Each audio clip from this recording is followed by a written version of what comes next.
Ladies and gentlemen, this is your first EIDL grant update for the morning of September 15th, 2020. In this video, I'm going to tell you what the House Problem Solvers Caucus bipartisan bill that they have announced they will unveil at 11 a.m. EST during a press conference includes for the next round of stimulus, and how we have to ensure that this group of lawmakers includes funding for S.4227, the disbursement of the full $10,000 economic injury disaster loan grant to all legitimate small business applicants, ladies and gentlemen. The Problem Solvers Caucus, a group of U.S. House of Representative lawmakers, 25 Republican lawmakers and 25 Democrat lawmakers, have drafted a bill on which both sides may compromise, on which all sides in negotiations for the next round of stimulus may find compromise, ladies and gentlemen. The bill calls for $450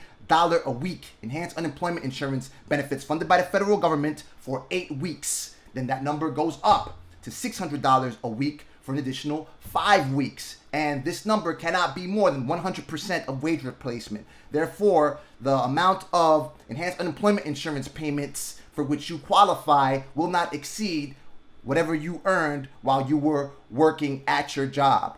It also calls for more money for another round of Paycheck Protection Program funds, another round of stimulus checks, $1,200 for each taxpayer and $500 for dependents. It also is calling for $500 billion in funding for state and local governments. $100 billion will go towards testing and contact tracing and other health initiatives, so the nation's testing capacity could be ramped up to 3 million tests on a daily basis. $130 billion will go towards helping reopen schools. $25 billion for rent and mortgage assistance. $15 billion for the beleaguered post office, and some additional money will go towards ensuring that they can administer elections and food assistance programs. The bill is also setting aside money for urban and rural broadband access, support for agricultural workers, and extensions of the 2020 census to ensure an accurate count. They have also placed certain economic triggers that if for some reason the economy is still fumbling in January, then the bill will call for another round of stimulus checks, extensions to jobless aid, in other words, the enhanced unemployment insurance payments funded by the federal government. Nonetheless, I did not see, according to any report, any funding for S.4227 or the full disbursement of the $10,000 economic injury disaster loan grant to all legitimate small business applicants. 40% of restaurants, according to the National Restaurant Associations, have stated that they will have to shutter their doors permanently if the federal government does not make a deal on the next round of stimulus, ladies and gentlemen. 40% of restaurants. That's 3 million jobs wiped out. Restaurants in this survey have reported that sales in their restaurants have dropped by 34%. Nonetheless, operating expenses have increased by 60%, ladies and gentlemen.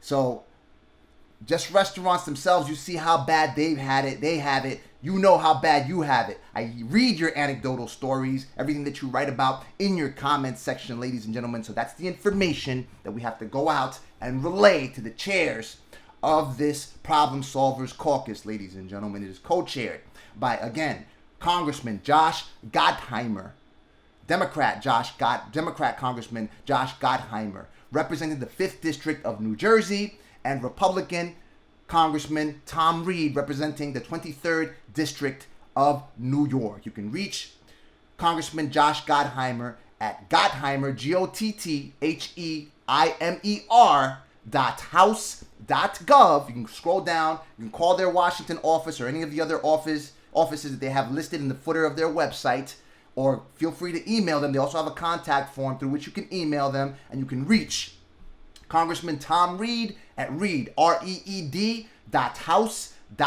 Scroll down, you can find all their phone numbers, or send them an email and let them know that you need them to package funding for the full disbursement of the $10,000 economic injury disaster loan grant to all legitimate small business applicants in this bill, ladies and gentlemen, or whatever package on which all sides in negotiations for the next round of stimulus can compromise.